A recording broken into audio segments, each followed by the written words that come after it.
L'homme de la coalition article 64 pour la défense de l'ordre constitutionnel a été reçu par son Excellence Évariste Ndayishimiye, président de la République du Burundi et président en exercice de l'Union africaine, dans le cadre des consultations qu'il mène sur la crise en République démocratique du Congo.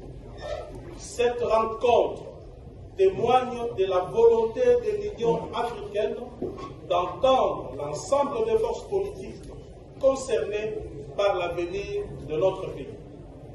La C64 remercie le président Ndayishimiye pour cette démarche d'écoute et réaffirme son engagement en faveur de la défense de l'ordre constitutionnel, de l'intégrité territoriale, de la paix, de la démocratie et de l'état de droit.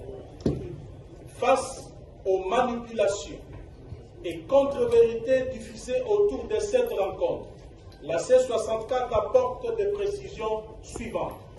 1. La C64 n'a jamais sollicité cette audience. L'initiative est venue exclusivement du président en exercice de l'Union africaine qui, à la suite de ces échanges avec M.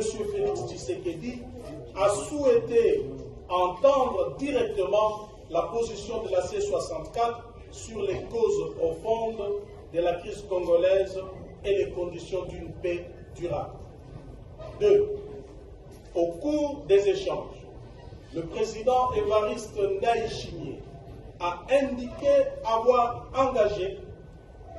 encouragé les autorités congolaises à privilégier les dialogues politiques et la cohésion nationale afin de renforcer la capacité du pays à faire face aux menaces pesant sur sa souveraineté.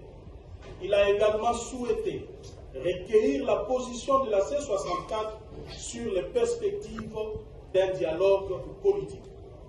3. La C64 a rappelé qu'on ne sauvera pas la RDC en traitant uniquement les conséquences de la crise tout en refusant d'en affronter les causes profondes. La guerre n'est pas la cause de la crise congolaise, elle en est la conséquence la plus tragique. La crise congolaise est aujourd'hui une crise systémique. Crise militaire et sécuritaire, crise de gouvernance, crise de légitimité des institutions et crise constitutionnelle. Réduire cette crise au seul conflit armé dans l'Est explique largement l'échec des initiatives précédentes. Le processus de Nairobi, de Luanda, de Doha et de Washington ont principalement abordé les dimensions militaires et diplomatiques sans traiter simultanément les causes politiques et institutionnelles de la crise. À cette situation s'est ajouté le projet de changement de constitution.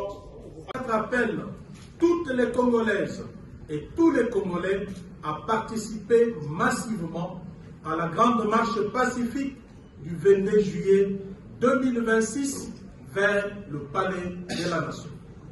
Cette marche dira non au coup d'État constitutionnel, non à la confiscation de la souveraineté populaire, non à la guerre permanente et à la mauvaise gouvernance.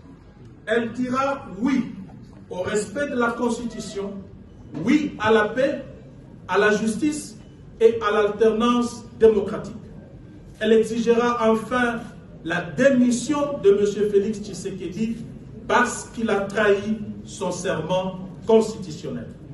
La C64 réaffirme enfin sa disponibilité à contribuer sous l'égide de l'Union africaine et de toute médiation crédible à une solution globale permettant de restaurer durablement la paix, l'unité nationale et l'ordre constitutionnel.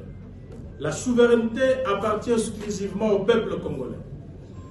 Aucune intimidation, aucune répression et aucune manipulation ne pourront arrêter un peuple déterminé à reprendre en main son destin.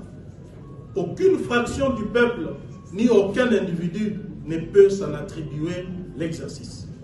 Le combat continue jusqu'au rétablissement de l'ordre constitutionnel, de la démocratie, de la paix et de la dignité du peuple. Merci.